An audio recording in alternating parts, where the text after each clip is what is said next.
Welcome into Hittin Hard with Jon Chuckery here on Locked On Sports Atlanta. Today on the show, could the Falcons have two 1,000-yard rushers, PFF's top safeties, and it was a wild one at the park, and the Braves showed why they're the Kings. It's all next. It's Hittin Hard with Jon Chuckery, Locked On Sports Atlanta. This is Hittin Hard with Jon Chuckery, part of Locked On Sports Atlanta, and it starts now.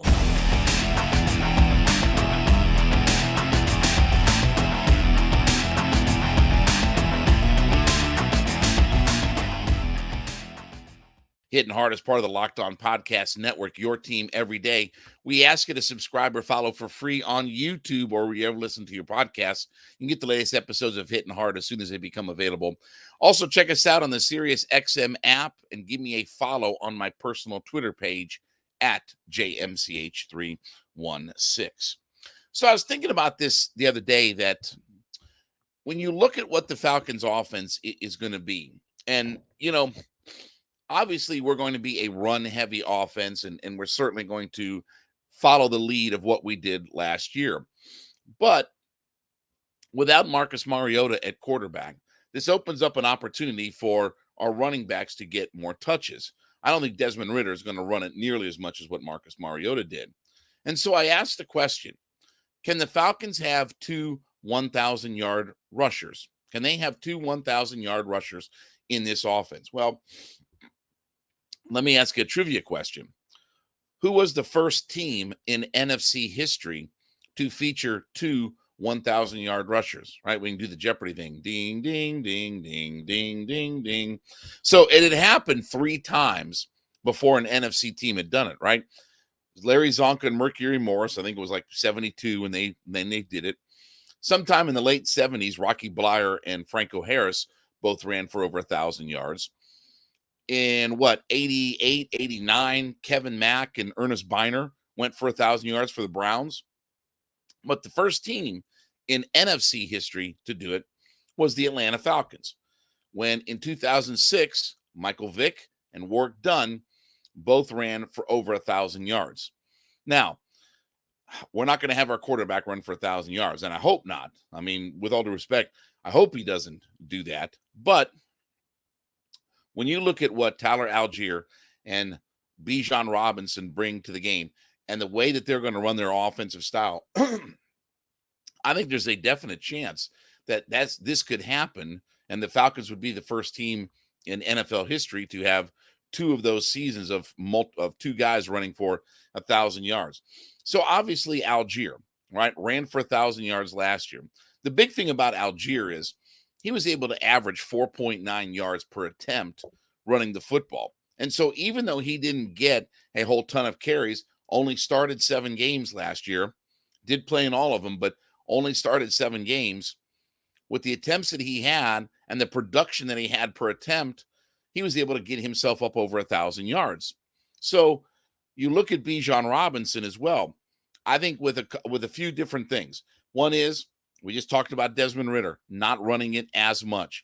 Obviously, this is still going to be a run-heavy offense. What does our offensive line do best? Push people forward. Not pass protection. And I do think that there will certainly be a little bit more balanced than maybe there was last year. But we're still going to feature the run.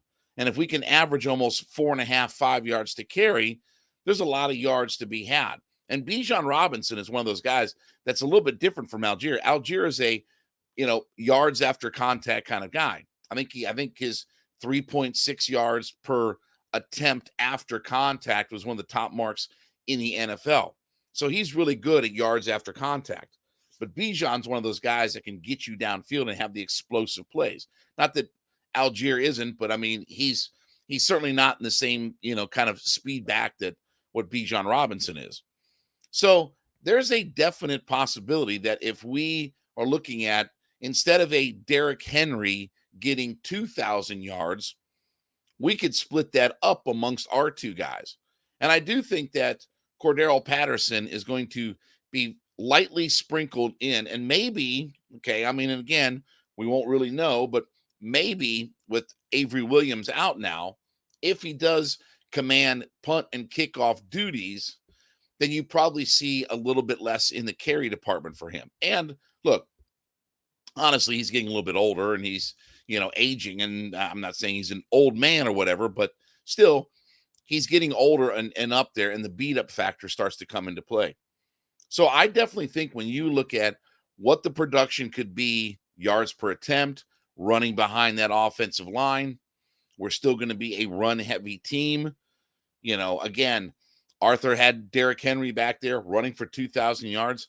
Why couldn't that be split up amongst two guys? And obviously, if we're going to be a dynamic offense and we're going to score lots of points, we hope that they're a 26 point per game offense. There's going to be plenty of opportunity. And if the defense can provide us a few turnovers, figure some things out, all of those things could be to where, maybe the Falcons could have 2 1,000-yard rushers. And they certainly have two guys that could be capable of that. And obviously, Bijan Robinson being a rookie doesn't necessarily take away from his ability to do that. We just saw Tyler Allgeier do it as a rookie. We just saw Tyler Allgeier run for 1,000 yards. And again, he only started 7 games. When you think about that, it was a pretty remarkable season for Tyler Allgeier all the way around. The one big number that I want to see is plenty of rushing touchdowns. I want to see when we get down deep in the red zone that we stay committed to the run and we punch that ball in. And again, I don't think Desmond Ridder is going to get nearly the carries that Marcus Mariota had, right? I think they're going to focus on Desmond Ridder being an all-around quarterback, but being a more passing quarterback. I mean, again, the reason that you don't have Marcus Mariota throw the football all around the field is because he wasn't any good at it.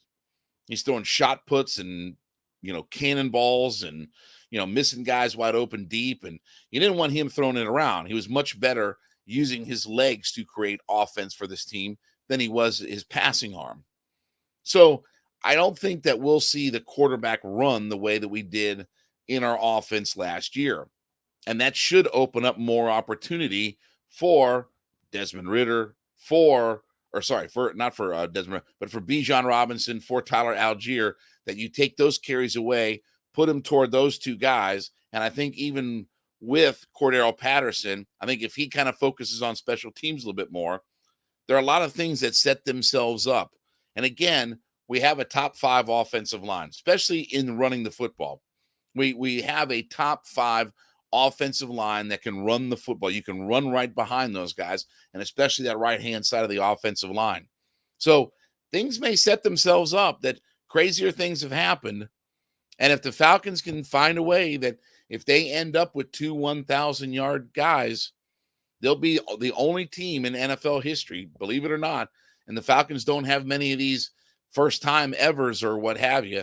They'll be the first team in NFL history that had 2 guys that ran for 1,000 yards or more in 2 different seasons. By the way, the last time that it happened was in 2019 when Lamar Jackson and Mark Ingram ran for 1,000 yards apiece. Let's hope our quarterback doesn't have to worry about those kinds of things. Let's hope that he doesn't have to put himself in harm's way the way that Lamar has and miss 5-6 games, whatever, it's been out there. So, but we'll see. But it is interesting to think that, okay, Allgeier, Robinson, those guys could certainly be 2 1,000-yard backs, and we don't see that very often in the NFL. All right, let's talk about our friends over with FanDuel. This episode is brought to you by FanDuel. FanDuel's America's #1 sports book, and they make it super easy for you. So if you're a new customer to FanDuel, go to FanDuel.com and claim your no-sweat first bet where you can get as much as $2,500 in bonus bets if your first bet doesn't win. That's $2,500 in bonus bets if your first bet doesn't win. Now, FanDuel is safe, super easy to use, secure. You can bet on everything from money lines to point spreads to how many points Jimmy Butler is going to score in Game 4 of the NBA Finals. Everything in between. So go to FanDuel.com/LockedOn.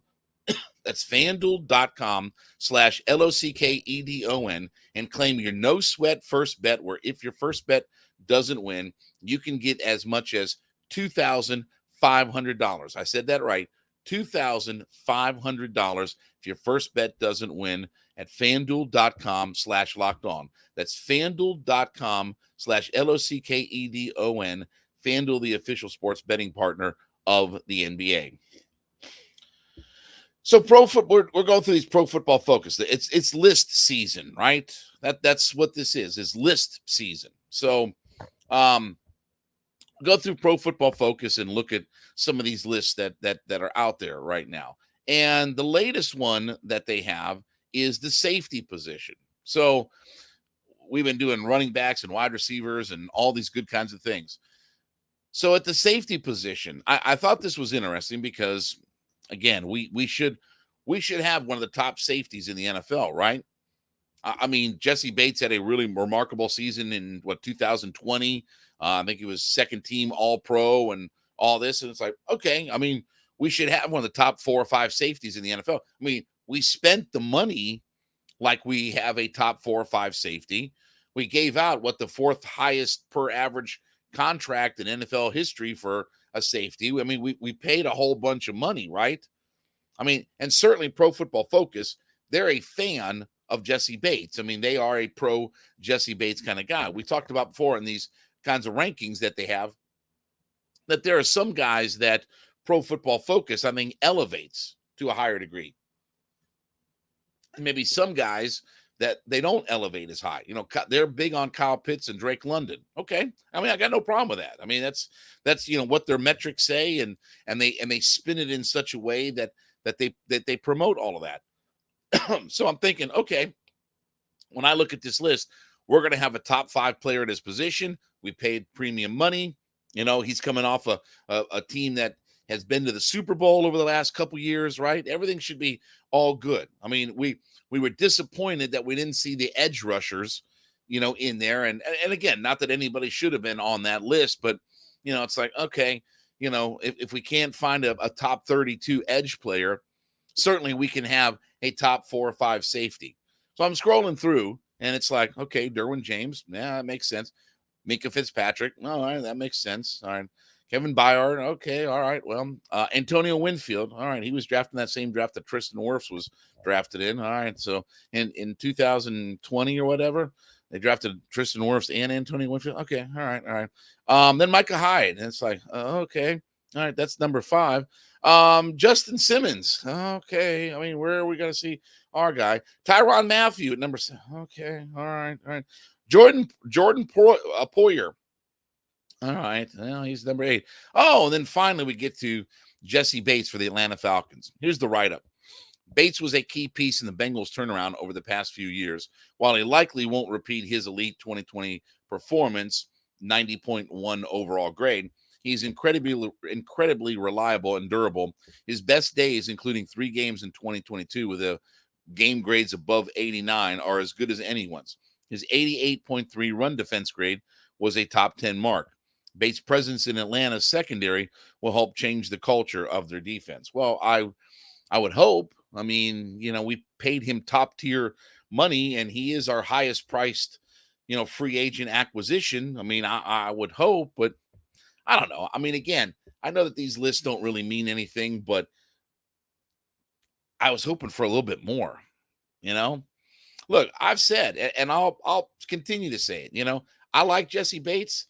I don't like the position with spending all that money. I love the player, but I don't like the position where we spend all of that money. And while we don't have a top 32 edge rusher, we do have at least a number 9 safety, but that's kind of backwards as to how you win in the NFL. I can live with a average safety. Sometimes, you know, you see at times the 49ers have gotten away with those kinds of guys. I can live with an average safety. What I need is more Joey Bosa and Myles Garrett and guys like that. But anyway, so I was hoping for a little bit higher ranking because I thought we would have a top 4 or 5 safety. And if you think about, you know, again, when we go back to 2020, okay, the pandemic year and all this kind of stuff, but that seems like a lifetime ago, right? You know, again, people used to joke in 2020 during the pandemic about, oh, Matt Ryan had you know, he was an MVP 4 years ago. Okay, well, what do you think these guys are? You know, again, you know, Lamar Jackson is now 4 years removed from his MVP. Jessie Bates is now 4 years removed from, you know, his best seasons and such like that. I mean, so again, it's just kind of funny how we have perspective that fits into our narratives and stuff like that. But I was hoping for a little bit more. And I listen, if you're going to give a guy like that top tier money, He better have a big influence on the game. And he better be at least a second team all-pro caliber player. I mean, again, we have to start getting to a point where we have elite players on our roster. Okay. Not good players, not average players, not guys who fit a system and all this kind of. We have to have elite players on our roster at some point.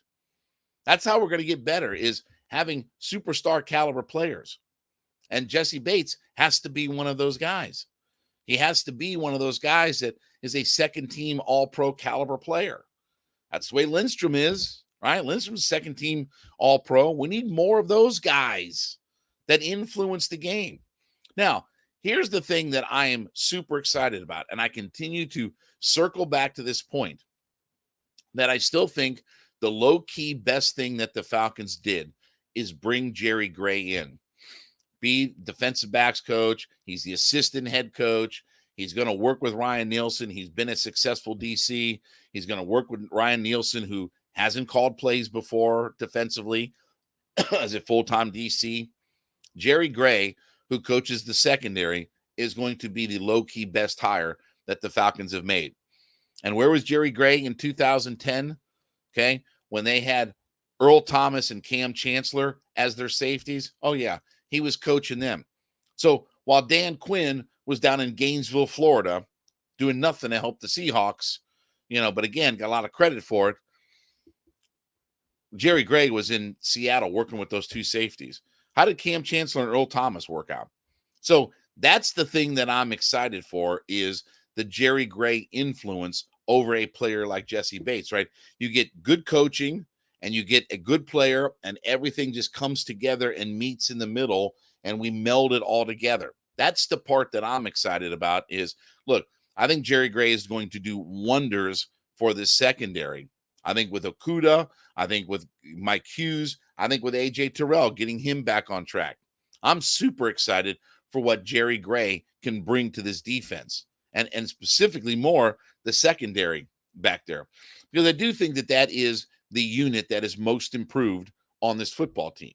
And it should be, because, again, you spent $14 million a year on a safety. I mean, it should be the most improved unit on this football team.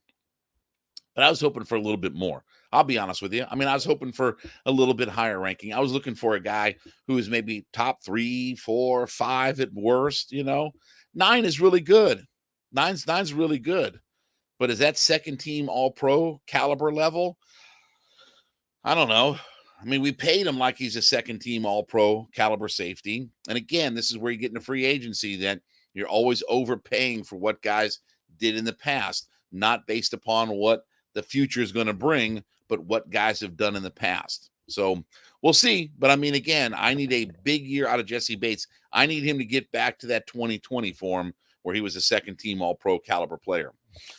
All right, as you listen in to Hittin' Hard with Jon Chuckery, make sure that you go into the comments section, whatever podcast platform that you're listening on, and let us know that you're an everyday listener. We call them our everydayers around here. So we thank you so much for being a part of our community and being a part of this journey that we're on. So let us know that you're an everydayer, an everyday listener, 5 days a week into the show.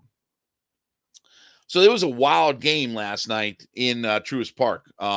And the Braves did their job, and they showed that they are still the kings of the mountain. So that could have been a game that very easily could have gotten away from the Atlanta Braves.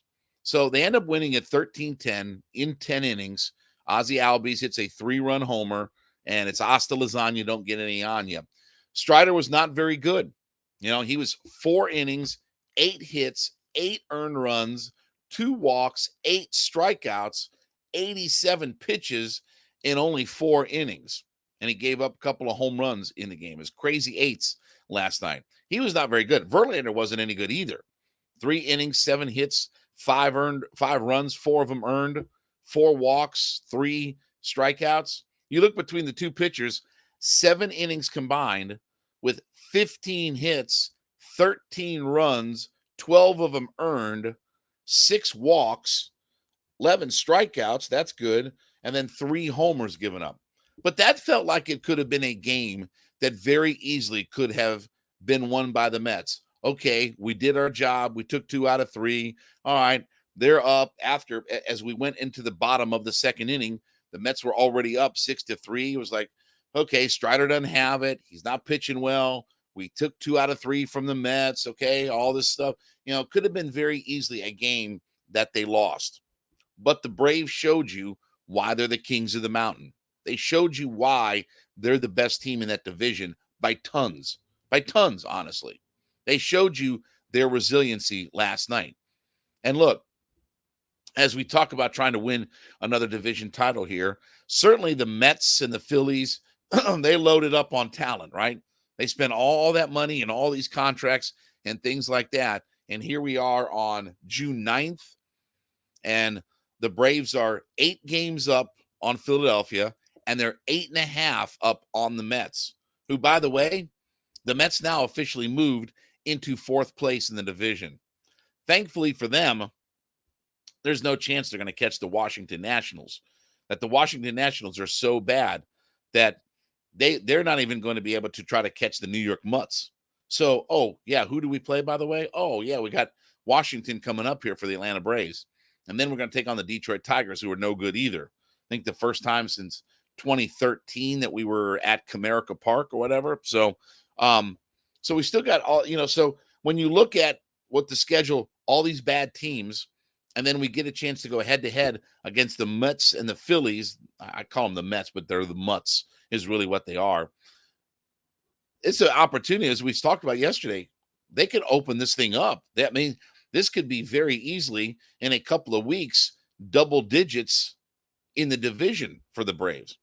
But that was a game that they showed you their resiliency last night. They kept fighting and battling and picking up a run here, picking up a couple runs here. They got off to a really good start. Riley hits the 2-run homer, and then they score one more run, so they're up 3-0. And you think, okay, this is all going good. And then Strider wasn't very good last night. And it looked like, okay, maybe it's just not the Braves' night. And yeah, they took 2 out of 3 and all that, but they fought and scratched and clawed. And they got, obviously, look, in that game last night, they scored 2 runs in the 8th inning and then 1 in the 9th inning. And they figured out a way to win that thing. Ozuna homered in the game. Darno hits the big home run in the 8th inning, the big 2-run homer. And then Arcia comes up in the 9th inning, and he homers, who's been outstanding. We're going to talk more about Arcia probably next week here. But he comes up in the 9th inning, and Dave Robertson, their closer, knew as soon as he threw that ball that he was in trouble. And when Arcia made contact, Dave Robertson just kind of put his hands in his heads and dropped to his knees. And it was like, oh, man, what did I do? And so the Braves showed their resiliency to continue to fight back and continue to do their thing. And by the way, they slugged their way through it, right? That's what the Braves do, is that they slug their way through it. And it is a testament to, we've talked about how deep their batting order is, right? Last night, for instance, the 7, 8, and 9 hitters, again, they went, 6 for 14, scored 2 runs, and in that game. No, sorry, they got 3 RBI in that game. They had 6 hits, but 3 RBI. And that's your 7, 8, and 9 hitters in that lineup. So, again, when that bottom of the lineup is doing their thing, this team is almost untouchable. Because again, that Ronnie, who's the MVP of the league, Olsen, Riley, even Riley has his moments. Riley hit the 2-run homer last night, even though he's not playing as well, but he's had big moments this year. Then through the middle of the order, Darno was clutch last night. And by the way, they did all this without Sean Murphy. Sean Murphy was not in the lineup last night. Darno caught last night. So it does speak to the resiliency of the Atlanta Braves. And that's why they own the Mets. And that's why the Mets and let's call them the Mutts. That's why the Mutts and the Phillies aren't going to win anything. It's cute. You can pat them on the head like Benny Hill to that old guy, the old bald-headed guy, just pat him on the head. That's what the Mutts and the Phillies are to the Atlanta Braves. And the Braves just swept them right out of town and now put the Mutts into 4th place. And we talked about how this could happen, how This was exactly the scenario that you were looking for. This was the exact scenario that you couldn't have scripted it any better for the Atlanta Braves. And now they get through this series. Now you got the Washington Nationals, who are in last place. Detroit, who's like, 4 or 5 games under 500. They're just floundering around in that AL Central where nobody wants to win it. Tigers are now 8 games under 500. They're 3.5 games out of the division because Minnesota's not been very good and Cleveland's not been very good. But they're in 4th place, 8 games under 500. Then we take on the Colorado Rockies. They're a last place team. Again, things are coming together for the Braves that this thing could start to find its way where Mets, Mutts, Phillies, this thing really expands pretty quickly. So what a game last night. One of the wildest games that we've seen in a while from the Braves, where it looked like nothing was working. And the Braves, it was just not going to be the Braves' night, but they found a way to get it done and sweep the Mutts out of here at Truist Park and now have a big lead now where early part of June, we're staring down the gun barrel of double-digit lead here. And obviously, we're not fighting now. We're not having to do the what's his name, the Sal Bag of Donuts thing where we proclaim that the division's over. No, we'll just cruise our way through, keep our mouth shut, and we'll just go out there and win another division title. And the Mutts and the Phillies will be looking up and saying, what happened? What happened? We spent all this money. All right, well, thank you so much for making Hittin' Hard with Jon Chuckery your first listen. Be sure when you go into whatever podcast platform that you listen on, let us know that you're an everyday listener to the program. We call them our everydayer. So we thank you so much for being a part of our ever-growing community. We ask you to subscribe or follow for free on YouTube or wherever you listen to your podcasts. You can get the latest episodes of Hittin' Hard as soon as they become available. Check us out on the Sirius XM app as well, and give me a follow on my personal Twitter page at JMCH316. We'll talk with you on Monday. This has been Hittin' Hard with Jon Chuckery, Locked on Sports Atlanta.